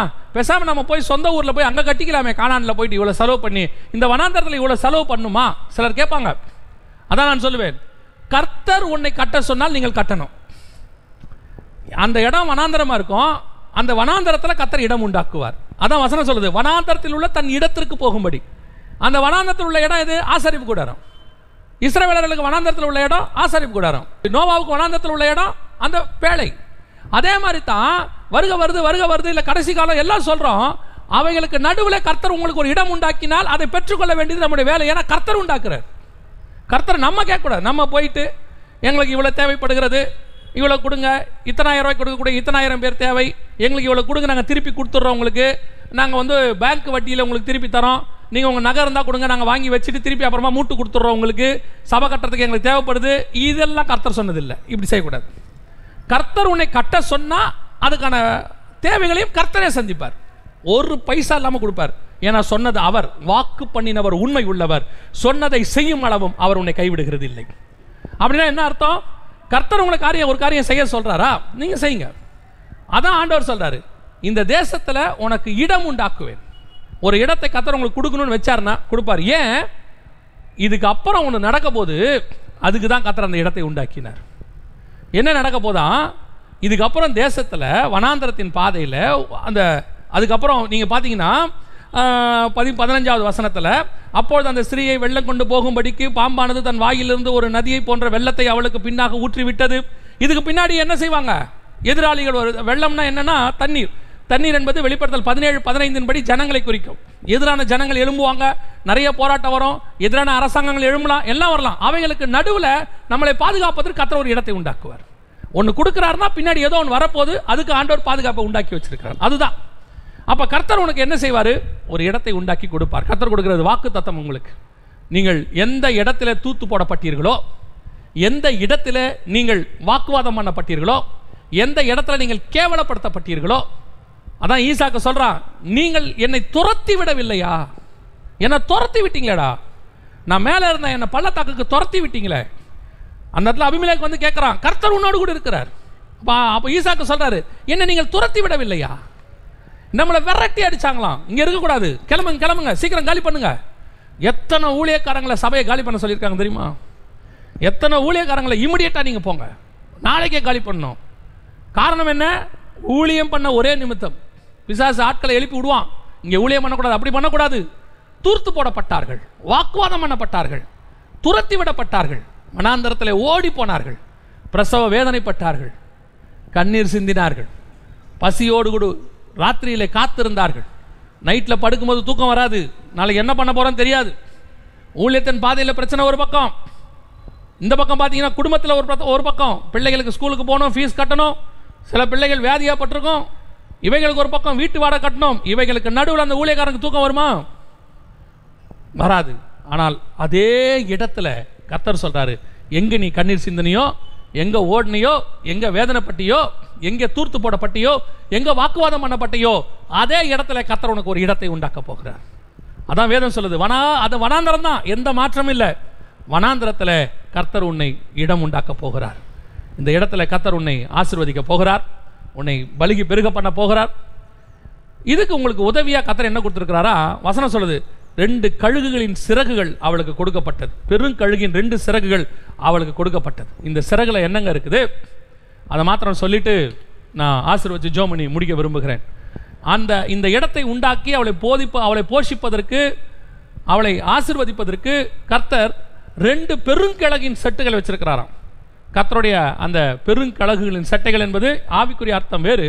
அந்த சட்டைகள் கழுகுக்குள்ள என்ன இருக்கு, கழுகின் சட்டைகளுக்குள்ள என்ன இருக்கு அப்படிங்கிறத மாத்திரம் நான் சொல்லிட்டு நான் முடிக்க விரும்புகிறேன். முதலாவதாக கழுகுகளின் சட்டைக்குள்ள என்ன இருக்கிறது வாசிங்க.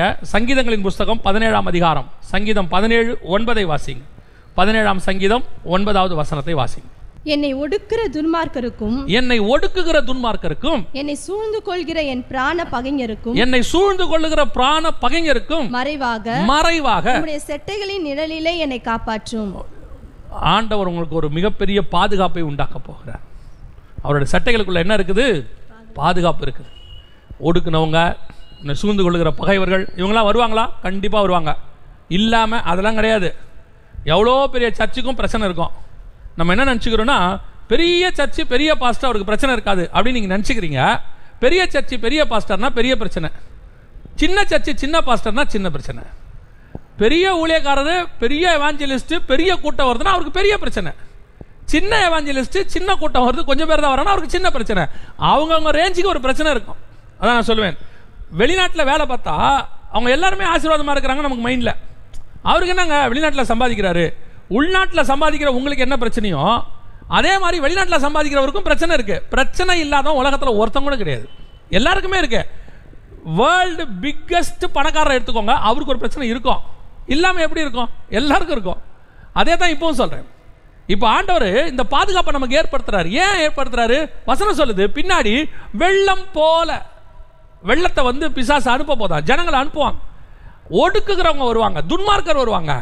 ஆனால் அவைகளுக்கு நடுவில் கர்த்தர் நம்மை பாதுகாக்க போகிறார். பாதுகாப்பு சட்டைகள் மறைவில் நாம கொண்டு போய் ஆண்டவர் வைக்க போறார். அதுக்கு தான் அந்த சட்டைகள் 2 நமக்கு ஆண்டவர் கொடுத்துருக்கிறார். ஒரு மிகப்பெரிய பாதுகாப்பு. நான் சொல்லுவேன், என்னுடைய ஊழியத்தில் எத்தனையோ விதமான பிரச்சனைகள், போராட்டங்களை நான் கிராஸ் பண்ணியிருக்கிறேன். நான் வந்து அதில் செஞ்சேன் இதை செஞ்சேன்றதாக சொல்லலை. 2வது பகுதியில் ரொம்ப முக்கியம். அவை எல்லாவற்றுக்கும் நடுவில் 2 சட்டைகள் என்னை பாதுகாத்து கொண்டிருந்தது. தேவனுடைய 2 கரம் என்னை மூடிக்கொண்டிருந்தது. அதில் ரொம்ப ஈஸியாக கிராஸ் பண்ணி வரத்துக்கு ஆண்டவர் கிருபை தந்தார். எவ்வளோ பிரச்சனை வேணால் வரட்டும், யார் வேணாலும் பேசட்டும், என்ன வேணாலும் சொல்லட்டும், உன்னை கொலை பண்ணுறான்னு சொல்லட்டும். அப்படி ஒரு கூட்டமே வந்துச்சு, உன்னை கொலை பண்ண போகிறானே வந்துச்சு. அப்படியே வருவாங்க. சிலர்லாம் ஃபோன் பண்ணி, நீ என்ன பைபிள்லேருந்து இப்படி பேசியிருக்கிற, உன் மேலே கேஸ் போட போகிறோம், உன்னை கேஸ் போட்டு உன்னை கொண்டு போய் உள்ள தள்ள போகிறோம் அப்படிலாம் சொல்லுவாங்க. சோத்திரம், பிரைஸ் தி லார்ட். ஒரு சட்டைகள் மறைவு நம்மளை சுற்றி இருக்கிறது, அது ஒரு பாதுகாப்பு. அந்த பாதுகாப்பை தாண்டி ஒருத்தரை எங்கேயும் கொடுக்க முடியாது. ஒருத்தரை எங்களை கொண்டு போய், அதான் நான் சொல்லுவேன், யார் உங்கள் மேலே கேஸ் கொடுத்தாலும் நமக்கு முன்ஜாமீன் வாங்கி ஒருத்தர் வச்சிருக்கிறார். நமக்கு ஆன்டிசெப்டிவ் பெயில்னு சொல்லுவாங்க, ஒருத்தர் வாங்கி வச்சிருக்கிறார். அந்த பெயில் இருக்கிற வரைக்கும் உங்களை யாரும் ஒன்றும் பண்ண முடியாது. அந்த பெயில் தான் கர்த்தருடைய சட்டை. என்ன வேணாலும் பண்ணட்டும், உங்களை எதுவுமே அசைக்காது. உனக்கு ஒரு ஆண்டவர் பாதுகாப்பை உண்டாக்கி வச்சிருக்கிறார். அந்த பாதுகாப்பு வளையத்தை ஒருத்தராலையும் தாண்ட முடியாது. அது உங்களை செட்டைகளின் மறைவில் வைத்து பத்திரமாய் பாதுகாக்கும். இது கர்த்தர் கொடுக்கிற 2வது வாக்குத்தத்தம். முதல்ல கர்த்தர் இடம் உண்டாக்குவார், 2வது கர்த்தர் உங்களை பறந்து காக்கிற பட்சியை போல பாதுகாக்க போகிறார். செட்டைகளின் மறைவிலே பாதுகாப்பு. 3வது வாசிங்க, மல்கியாவின் புஸ்தகம் 4ஆம் அதிகாரம் 2வது வசனம் வாசி. மல்கியாவின் புஸ்தகம் 4ஆம் அதிகாரம் 2வது வசனம். ஆனாலும் என் நாமத்துக்கு பயந்திருக்கிற உங்கள் மேல் நீதியின் சூரியன் உதிக்கும், அதன் செட்டையின் கீழ் ஆரோக்கியம் இருக்கும். 3வது ஆண்டவர் கொடுக்க போகிறது என்ன? ஆரோக்கியம். நான் ரொம்ப ஆச்சரியப்பட்ட இந்த இந்த இந்த சபைக்கு ஆண்டவர் இந்த வசனத்தை காலையில் கொடுத்துட்டு இதுதான் இவங்ககிட்ட பேசணும் அப்படின்னு சொல்லி உறுதியாக சொன்ன பிறகு இந்த மெசேஜை ப்ரிப்பேர் பண்ணி எழுதும் போது கர்த்தர் சொன்னதான மிக முக்கியமான உணர்த்தினதான சில மிக முக்கியமான விஷயத்தில் ஒன்று என்னென்னா, கர்த்தர் ஆரோக்கியத்தை கொடுக்க போகிறார். இனி இந்த பூமியில் ஆரோக்கியம்னு ஒன்று இருக்காது. இந்த பூமியில் வியாதி பலகீனம் இன்னும் அதிகமாகிட்டே போகும். ஏசு சொன்னது தான், வசனம் சொன்னதான், கொள்ளை நோய்.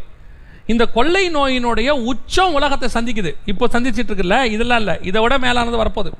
நான் சொல்லலை, பில்கேட்ஸும் சொல்கிறாரு, வேர்ல்டு ஹெல்த் ஆர்கனைசேஷனும் சொல்லுது, எல்லாரும் சொல்கிறாங்க. இப்போ சைனாவில் அடுத்து ஆரம்பிக்குதுன்னு சொல்கிறாங்க. What ever it is.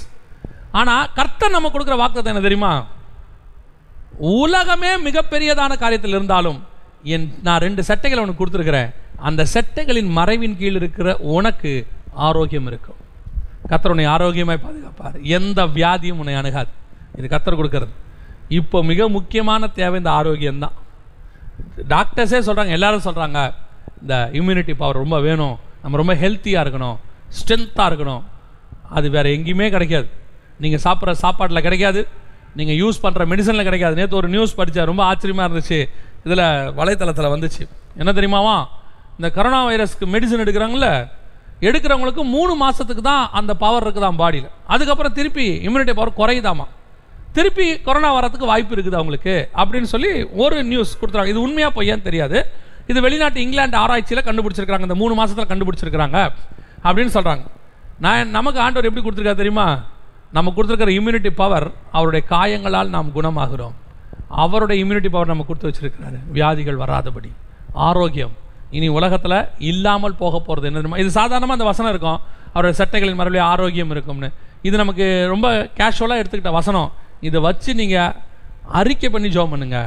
இந்த உலகத்தில் இனி இல்லாமல் போக போகிறது ஆரோக்கியம். இனி நீங்கள் மேக்சிமம் யாரை பார்த்தாலும் வியாதியோடு தான் இருப்பான். இப்போ நம்மளே அந்த ஃபீலுக்கு வந்துட்டோம். இவருக்கு கொரோனா இருக்குமா, எல்லாம் மூக்க பொத்திட்டு. என்ன காரணம்? ஆரோக்கியம்ங்கிறது மிஸ்ஸிங் உலகத்துலேருந்து. இன்னும் குறைஞ்சிக்கிட்டே போகுது, இனி அடுத்தடுத்து குறையும். ஆண்டவர் சொல்கிறாரு, அந்த குறைகிற காலத்திலும் நான் உன்னை ஆரோக்கியமாக இருக்க பண்ணுவேன். நம்ம ஆண்டவருடைய பெரிய ஸ்பெஷாலிட்டி அதாங்க. பஞ்சம் இருக்கும்போது நமக்கு சாப்பாடு கொடுப்பாரு, தேசமே வாதையில் இருக்கும்போது நமக்கு பாதுகாப்பு கொடுப்பாரு, உலகமே தண்ணியில் அழியும் போது ஒரு போட்டில் நம்மளை பாதுகாப்பார். அப்படியே ஆப்போசிட்டாக செய்வார். அதைத்தான் ஆண்டவர் சொல்கிறாரு, இந்த உலகமே அழிவில் இருக்கும்போது உன்னை நான் ஆரோக்கியமாக இருக்க பண்ணுவேன். இதை நீங்கள் ஸ்பிரிச்சுவலி எடுத்துக்கிட்டிங்கன்னா ஆண்டவர் உன்னை ஸ்பிரிச்சுவலி ஆரோக்கியமாக வைக்க போகிறார். என்ன ஆரோக்கியம்? இப்போது எல்லாருக்கும் ஒரு ஸ்பிரிச்சுவல் வீக்னஸ் வந்திருக்கு. என்ன வீக்னஸ் அப்படின்னு கேட்டிங்கன்னா, சபை நடத்த முடியல, கூடி வர முடியல, கம்யூனியன் எடுக்க முடியல, இப்போ ஆராதனை இல்லை, எல்லாமே ஆன்லைன். என்னதான் ஆன்லைனில் பண்ணாலும் இந்த நேராக இருந்து பண்ணக்கூடியதான ஒரு சாட்டிஸ்ஃபேக்ஷன் கிடையாது. நீங்கள் ஏற்றுக்கொள்கிறீங்களான்னு என்னன்னு தெரியாது, ஒரு சிலருக்கு இருக்கலாம். என்னை பொறுத்த வரைக்கும் இது என்னுடைய தனிப்பட்ட கருத்து. நீங்கள் என்ன தான் ஆன்லைனில் எவ்வளோ நாள் பண்ணிங்கனாலும், ஒருவேளை உங்களுக்கு அது ப்ராக்டிஸ் ஆகிடுச்சோ என்னமோ, இந்த நேராக ஆத்துமாக்களை சந்தித்து அவங்களோட கூட இன்ட்ராக்ட் பண்ணி அந்த ஆத்மா ரட்சிக்கப்பட்டு வந்து ஒப்பு கொடுத்து நம்மக்கிட்ட வர அந்த ஒரு ஆல்டர் கால், அது வேறு எதுலையுமே இருக்காது. அந்த சாட்டிஸ்ஃபேக்ஷன் வேறு இல்லை. ஞானசானத்தை கூட்டம் முடியும் போது ஒப்பு கொடுத்து ஜனங்க வந்து நிற்குது, அவங்க ஜோம் பண்ணுறமே, அந்த சாட்டிஸ்ஃபேக்ஷன் வேறு எதுலையுமே இருக்காது. ஆனால் இப்போ என்ன அப்படின்னா, அந்த ஸ்பிரிச்சுவல் வீக்னஸ் நமக்கு வருது. இப்போ என்ன இப்படியே போய்கிட்டு இருக்கு, என்ன ஆகுமோ ஏதாகுமோன்னு கொஞ்சம் பேர் நிர்விசானமாக மாறுறாங்க. ஆண்டவர் சொல்கிறாரு, அந்த காலகட்டத்திலும் உன்னை நான் ஆரோக்கியமாக இருக்க பண்ணுவேன், ஆக்டிவாக இருப்போம். நம்ம இதுக்கு நடுவில் ஸ்பிரிச்சுவலே ஆக்டிவாக இருப்போம். ஏன்? நமக்கு ஒன்று தெரியுது, தூரத்தில் ஒரு கையளவு மேகம் தெரியுது, சீக்கிரத்தில் ஆண்டவர் எல்லாவற்றையும் சரி பண்ண போகிறார், சீக்கிரத்தில் எல்லாத்தையும் கரெக்ட் பண்ணுவார். ஆண்டவர் கரெக்ட் பண்ணி தேவனை ஆராதிக்கிற நாள் ஒன்று வரும். அந்த ஆரோக்கியத்தை கர்த்தர் நமக்கு தரணும், பலவீனப்பற்றக்கூடாது. ஒரு பெரிய வேதனை வந்தபோது, டிப்ரெஷனுக்குள்ளே கடந்து போகும்போது ஒரு ஊழியக்காரர் என்கிட்ட சொன்னது ரொம்ப ஞாபகத்தில் இருக்குது, அது அப்படியே மனசில் பதிஞ்சிருச்சு. அவர் சொன்ன வார்த்தை என்ன தெரியுமா? பாஸ்டர் நல்லா பார்த்துக்குங்க. அவர் அப்படி தான் சொல்லுவார், பாஸ்டர் தான் சொல்லுவார், அதுக்காக சொல்கிறேன். பாஸ்டர் நல்லா பார்த்துக்குங்க, இந்த நேரத்தில் தான் சுகர் பிபி எல்லாம் வந்துடும், அது வரக்கூடாது. இப்போ அவர் நல்லா ஆக்டிவாக வச்சுக்கோங்க. இதை அவர் கிராஸ் பண்ணிட்டாருன்னா, இந்த நேரத்தில் வியாதி வரலன்னா அதுக்கப்புறம் வராது, இந்த நேரத்தில் வியாதி வந்தால் லைஃப் லாங் அந்த வியாதி இருக்கும்னார். உண்மை. இந்த தான் இப்போ அந்த வீக்னஸ் பீரியட். ஸ்பிரிச்சுவலி வீக்னஸாக நம்ம இருக்கிறோம். எப்படி இருக்கிறோம்? எல்லாம் வீட்டுக்குள்ளே இருந்துட்டு இப்படி இருக்கிறோம். இந்த நேரத்தில் நம்ம வீக்காகாமல் பார்த்துக்கணும். இந்த வீக்காகாமல் பார்த்துக்கிற ஆரோக்கியம் கர்த்தர் கொடுக்கிறது. அதான் அவர் சொல்கிறாரு, நான் உனக்கு ஆரோக்கியத்தை கொடுப்பேன். கடைசியாக ஆண்டவர் சொல்லக்கூடியதான ஒரு விஷயம். ஏசாயா புஸ்தகம் 40ஆம் அதிகாரம் 30வது வசனம் நாம் வாசித்து முடிக்கலாம்.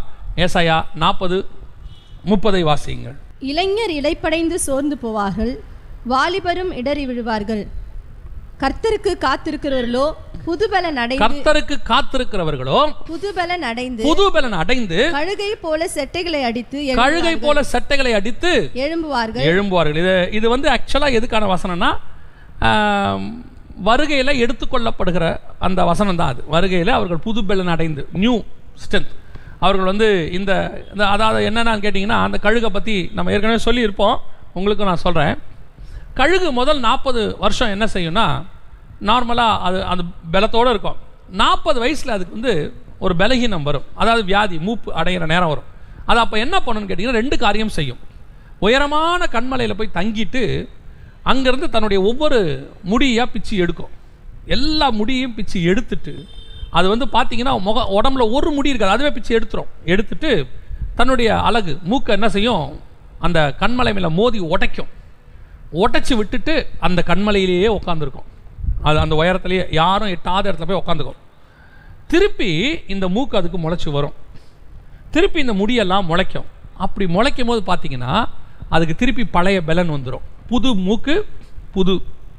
இது வந்து எதற்கான ஒரு உவமை அல்லது எதற்கான ஒரு காரியம் அப்படின்னு கேட்டிங்கன்னா, இப்போ நாம் நம்முடைய வாழ்க்கையை ஓடி முடித்து நம்முடைய இந்த மாம்ச சரீரம் அழிந்து நம்முடைய காரியங்கள் எல்லாம் முடிஞ்சு நம்ம விதைக்கப்பட்டு அல்லது புதைக்கப்பட்டு தேவன் வரும்போது புது பலன் அடைந்து மறுரூபமாகி வேற ஒரு செட்டைகள் அதுக்கு வரா மாதிரி வேற ஒரு உருவத்தை மறுரூபமாக்கப்பட்டு நம்ம மேலே போக போகிறோம். அதான் அந்த வசனம், புது பலன் அடைந்து கழுகினை போல அடித்து பறப்பார்கள்.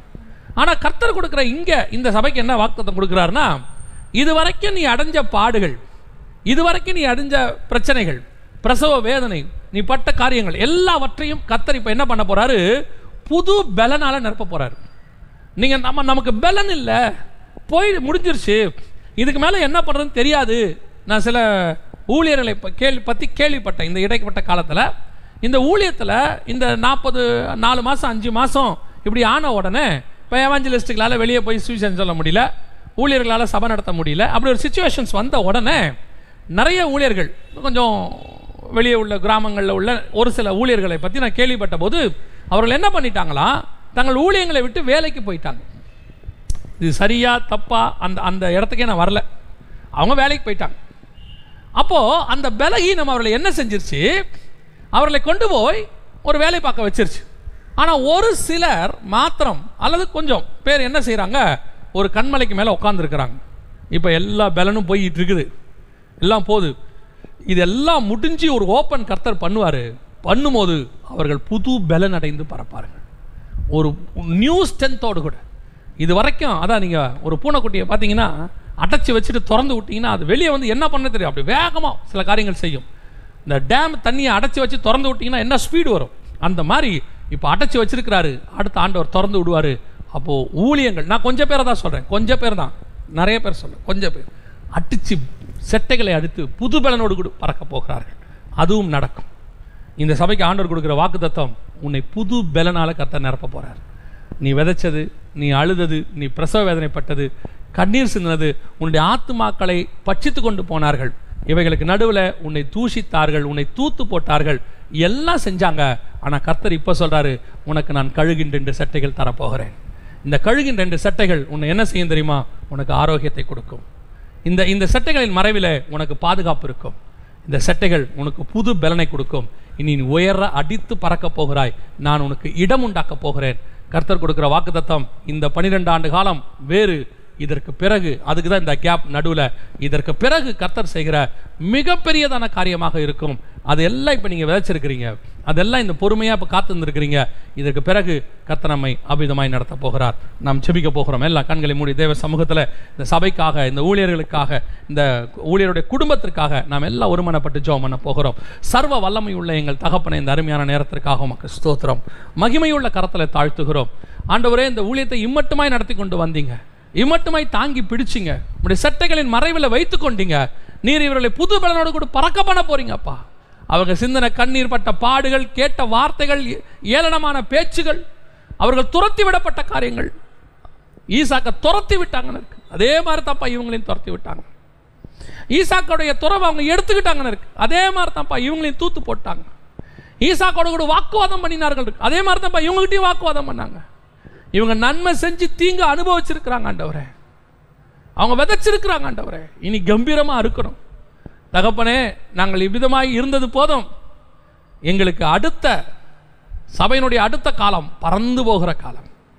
அந்த பறந்து போகிற சட்டைகளை நீர் எங்களுக்கு தரப்போகிறீர். நாங்கள் உயர பறக்க போகிறோம், புது பலன் அடைய போகிறோம். தேவனாகிய கர்த்தர் எங்களுக்கு பாதுகாப்பும், தேவனாகிய கர்த்தர் எங்களுக்கு ஆரோக்கியத்தையும், தேவனாகிய கர்த்தர் எங்களுக்கு புது பலனையும் தரப்போகிறீர். ஊழியரை ஆசீர்வதித்து அவர் கொடுத்த அந்த கனமான ஊழியத்தை முடிவு பரியந்தம் செய்து முடிக்க விசுவாசத்தை துவக்கினவர் முடிக்கிறவருமாய் இருக்க வேண்டுமாய் நாங்கள் செபிக்கிறோம் ஆண்டவரே. தகப்பனே, இந்த ஊழியத்தை ஆசீர்வதிங்க, எல்லைகளை பெரிதாக்கி கொடுங்க, இடம் உண்டாக்க போற தயவுக்காக உமக்கு ஸ்தோத்திரம். அதோடு கூட ஆண்டப்பா ஊழியருடைய குடும்பத்துக்காக நாங்கள் செபிக்கிறோம். மனைவி பிள்ளைகளை ஒப்பு கொடுக்கிறோம். கர்த்தர் பொறுப்பெடுத்துக் கொள்ளுங்கப்பா ஆண்டவரே. அவங்க உபத்திரவத்தில் கூட இருந்திருக்கிறாங்க, பிரச்சனையில கூட இருந்திருக்கிறாங்க, கண்ணீர்ல கூட இருந்திருக்கிறாங்க, பிரசவ வேதனைப்படும் போது அவங்கள பிரசவ வேதனை பட்டு இருக்கிறாங்க ஆண்டவரே. இப்போ இந்த ஊழியம் ஆசீர்வதிக்கப்படும் போது அவர்களும் ஆசீர்வதிக்கப்பட வேண்டும், குடும்பம் ஆசீர்வதிக்கப்பட வேண்டும், பிள்ளைகள் ஆசீர்வதிக்கப்பட வேண்டும். இந்த பிள்ளைகள் ஊழியங்கள் எல்லாம் ஆசீர்வதிக்கிறத பார்த்து சுத்தி இருக்கிற அத்தனை பேரும் சொல்லணும் ஆண்டவரே, கர்த்தர் இவர்களோடு கூட இருக்கிறார், கர்த்தர் இந்த ஊழியத்தோடு கூட இருக்கிறார்னு சொல்லணும். நீர் இந்த வாக்கு தத்தத்தை, இந்த ஆசீர்வாதத்தை, தேவனாகிய கர்த்தர் கொடுத்ததான இந்த வாக்கு, இந்த ஆசீர்வாதத்தை நீர் நிறைவேற்றி தரப்போற தயவுக்காக உமக்கு ஸ்தோத்திரம். உடைய மகிமையுள்ள கரத்தில் எங்களை தாழ்த்துகிறோம். நீர் மாத்திரம் மகிமைப்படுவீராக. ஊழியருக்கு நல்ல ஆரோக்கியத்தை கட்டளையிடுங்க, ஊழியர் குடும்பத்துக்கு ஆரோக்கியத்தை கட்டளையிடுங்க, பாதுகாப்பை கட்டளையிடுங்க, புது பலனை கட்டளையிடுங்கப்பா. உடைய மகிமை மூடட்டும். இயேசு கிறிஸ்துவின் நாமத்தில் ஒப்பு கொடுத்து ஜெபிக்கிறோம் எங்கள் ஜீவனுள்ள நல்ல பிதாவே. ஆண்டவராக இயேசு கிறிஸ்துவின் நாமத்தினாலே ஒரு விசேஷித்த காரியத்தோடு உண்மையை சந்திக்கிறேன். என்ன தெரியுமா? ஆண்டவர் நம்ம HLMக்கு HLM ஆப் என்ற ஒரு புதிய காரியத்தை கொடுத்திருக்கிறார். இந்த ஆப் வழியாக நம்முடைய அத்தனை செய்திகளையும், கடைசி கால செய்திகள், Sunday special, today special, final கால் எல்லாவற்றையும் நாம் பார்க்க முடியும் ஒரு ஆப்புக்குள்ள. இந்த ஆப்பை நீங்க டவுன்லோட் பண்ணும்போது நம்முடைய மீட்டிங் அனௌன்ஸ்மெண்ட்ஸ், நம்முடைய ஏனி மேகசின், 24 hour FM, இன்னும் நிறைய காரியங்கள் இந்த ஒரு ஆப்புக்குள்ள. இந்த ஆப்பை டவுன்லோட் பண்றவங்களுக்கு மட்டும் விசேஷமா கிளாஸஸ் அப்படின்னா என்னன்னு கேக்குறீங்களா?